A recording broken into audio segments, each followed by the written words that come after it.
మీ మీ ఇల్లు కూడా పోతుందా? మాకు ఇండ్ల మధ్యలో ఎస్టీపీ వస్తుందండి. అది రావద్దని మా పోరాటము. గాంధీ సరోవర్ కూడా రావద్దు. ఎందుకంటే ఇంట్లో కూల్చేసి మరి గాంధీ విగ్రహం పెట్టమని గాంధీ ఏమన్నా చెప్పారా అండి? చెప్పారా? గాంధీ ఒకవేళ ఉంటే మాత్రము ఇవన్నీ చూసి నిజంగా చచ్చిపోయేటోడండి. నిజంగా చెప్తున్నా. ఎందుకంటే ఏంటండి జనాలను ఇబ్బంది పెట్టి ఈ హింస ఏంటండి? రోడ్ల మీద తిరగడాలు ఏంటండి? ఆయన అహింసావాది. ఇట్లా హింస చేయమని ఏం చెప్పలేదు కదా గాంధీ.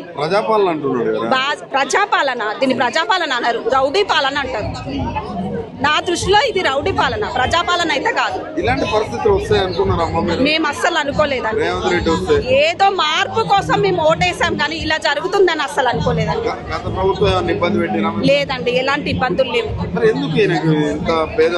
అది ఆయనకే తెలవాలండి. మరి అది ఆయనకు తెలవాలి. మూసి బ్యూటిఫికేషన్ కి మేమేమో వ్యతిరేకం కాదు, చేయమనండి.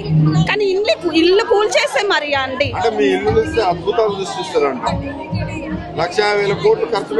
అది కాదండి, అది కాదండి, అది కరెక్ట్ అయితే కాదండి. ఇంత హింస పనికిరాదండి. ఇంత హింస మాత్రం పనికిరాదు. ఇంత హింస మాత్రం పనికిరాదు. జనాలు ఏడ్చి మరి రోడ్ల మీద ఏంటి పరిస్థితి? పిల్లలు ఎగ్జామ్స్ ఉన్నాయి, ఉద్యోగం చేసుకోవాలా లేదా రోడ్లెమ్మట తిరగాల? చెప్పండి ఏంటి పరిస్థితి? మాకు సామాన్యులమండి. మేము ఈఎంఐలు కట్టుకొని మరి ఇల్లులు కొనుక్కున్నామండి. బ్యాంకు వాళ్ళు ఊరుకుంటారా అండి? లోన్లు కట్టకుంటే వాళ్ళు ఊరుకుంటారా? లోన్లు కట్టకుంటే ఆ రోజు ఓటేసిర్రు, గెలిపించారు. ఇప్పుడు ఎట్లా ఫీల్ అవుతున్నామా మీరు? చండాలంగా ఫీల్ అవుతున్నామండి. ఎందుకు ఓటేసినామని ఫీల్ అవుతున్నాం. ఇంకా అంతకంటే నేనేం చెప్పలేను.